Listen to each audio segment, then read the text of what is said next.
I like him. As a friend. Ako din po, may nararamdaman po kay Angela pag kinukurot niya ako. Aray. Hi everyone! This is Robin Angeles po. And I'm Angela Muji po. And? We're here to answer questions from fans. Okay, game. Angela. Robin?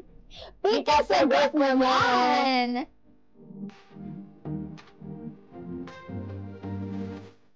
First question by... At Bia ni IING.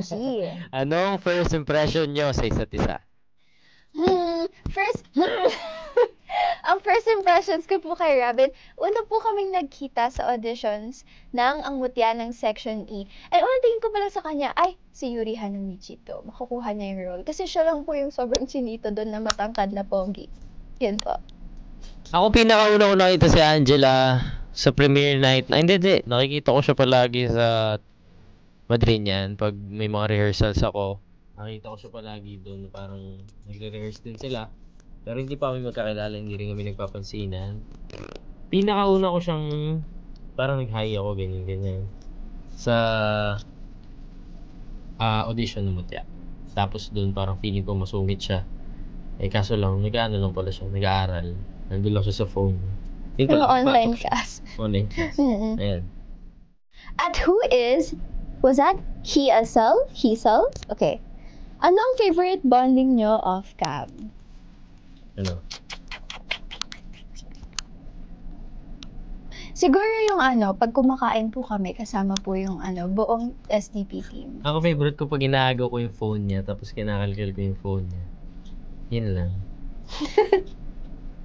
Question number 3 from Tebi Area. Gaano karupok si Angela at Robin when it comes to love?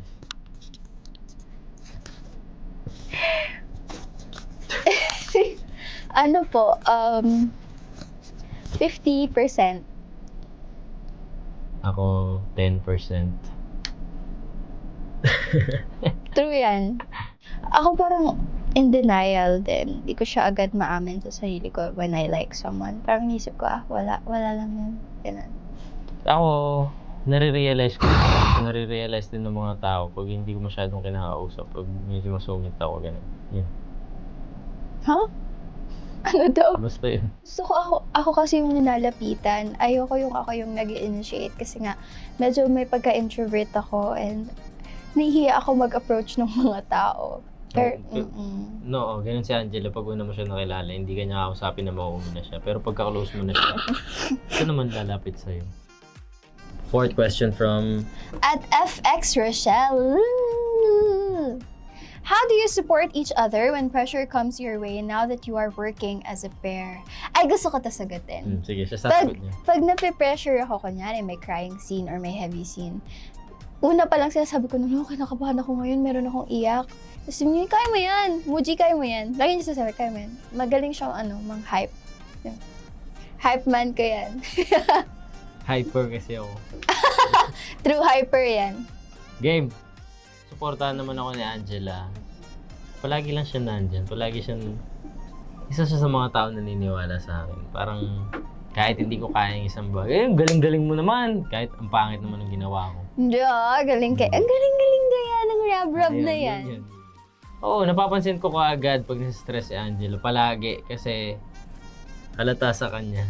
Tapos pag nagtatampo ako sa kanya, nasa-stress din talaga siya. Tuwang-tuwa ako pag nasa-stress ako, no? Sinestress niya ako on purpose. From @Jana Linds.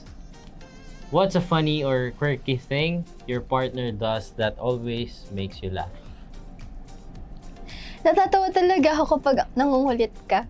Minsan kasi may times na magka-hyper energy siya, tapos bigla siyang magjo-joke ng random. Like, ang random talaga. Tapos, nagiging madaldala siya. Nagiging hyper siya. Natatawa ako. Ako naman, masaya-masaya ako pag binibaby ako ni Angela. Yan. From your Mindy. For both of them, mahal ako, and why?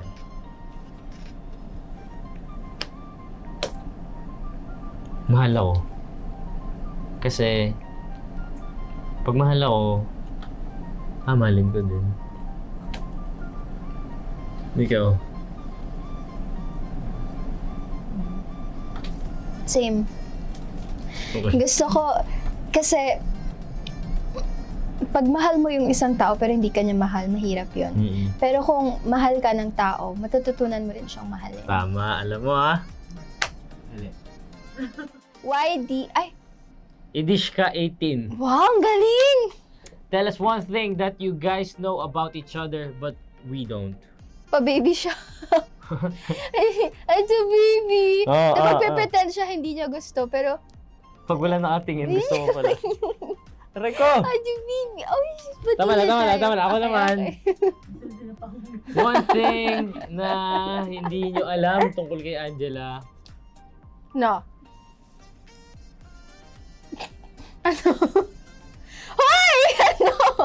Yung mga pinapanood niya, yung mga hilig niya. Hindi ko na sasabihin kung ano yun. Pero pag nalaman nyo kung ano yun, ang cute niya pero medyo weird eh.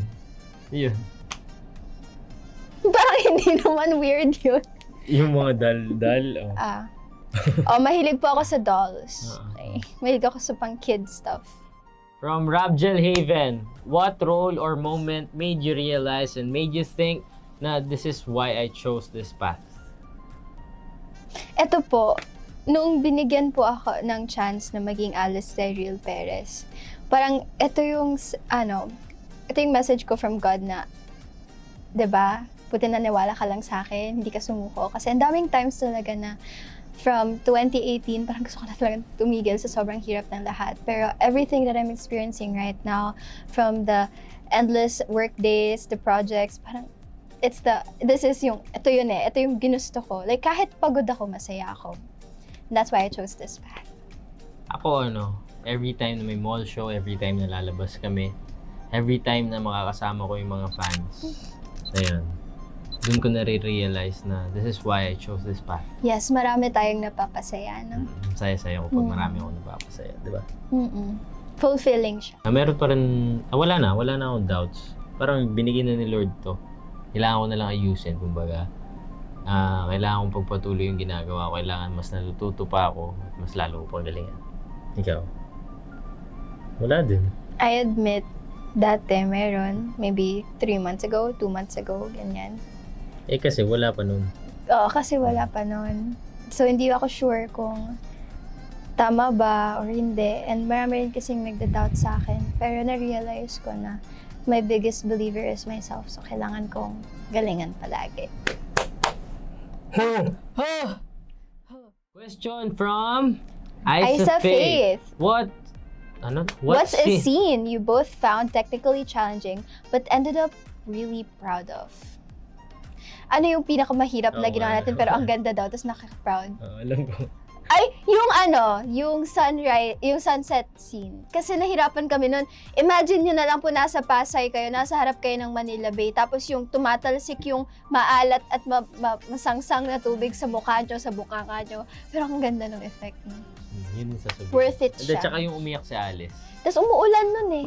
Sobrang challenging. Yung umiyak si Alice, sobrang challenging din sa amin nun. Oo, yun pala. Okay, so there's this scene na parang pinoprofess ko na yung love ko sa kanya for the first time. Tapos hirap na hirap ako kasi akala ko one-sided lang. One-sided pa rin naman. Pero si Jake, akala ko i-reject niya ko or something like that. Pero hindi naman. Hindi rin niya ako in-accept or hindi rin niya ako in-reject. So in the middle. Pero nahirapan po ako dun kasi I was very tired. And it's the first heavy scene for Alice. Tapos, grabe! Parang ilang oras or ilang minutes bago ako naiyak. Pero binigyan ako ng chance ni Derek. Thank you so much po. Kasi I was very tired that day. Hindi talaga lumalabas yung luha. So, second day, nagawa ko na. Thank you po. Question from your Seti. If you could remake one of Jaden's show or movies, which one would you pick and why? Diary ng Pangit. Inunahan kita. Yan. Diary ng Pangit. Kasi, una pa lang binabasa ko talaga yung libro nila. Yung libro na Diary ng Pangit, even before Jadine did an adaptation of it with Viva. Kaya ako naging fan ng Jadine because of Diary ng Pangit. And yun talaga yung one of my favorite Jadine movies until now. Pati yung On the Wings of Love pa yan. Ganda rin yun. Ako lahat ng movies nila Jadine pinapanood ko. Sabi ko someday sana maging ganito. Yung On the Wings of Love, di ba yun yung siya? Yung TNT sa ibang bansa. Sobrang paborito ko yung, ano tawag dito? Talk Diary Back ng Pangit. Okay. Diary ng Pangit. Sobrang solid. Shh, it's me. Asks, after SDP and After SDP, ano pa mga aabangan namin sa inyo as Rabgel? Movie, sana. Sana magka-movies po kami, magka-endorsements, magka-commercials, bagong series. No? Ang cute, no? Kung magka-bagong Tsaka series season 2. tayo. Yeah, season 2 po ng SDP. Dating Alice Perez naman yon. From Can Saulu. Saulu. Who gets shy faster when the moment feels too real? Wala. Wala naman. Wala naman. Hindi kami nagkakayaan ni Angela. We're very, comfortable with one another. From Greja Gem.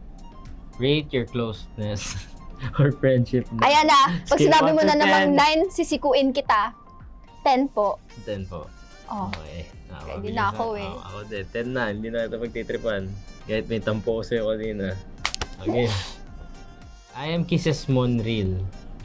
How would you describe your feelings towards each other? I feel very comfortable with Robin. Parang I could be myself when I'm with him. I like him. As a friend.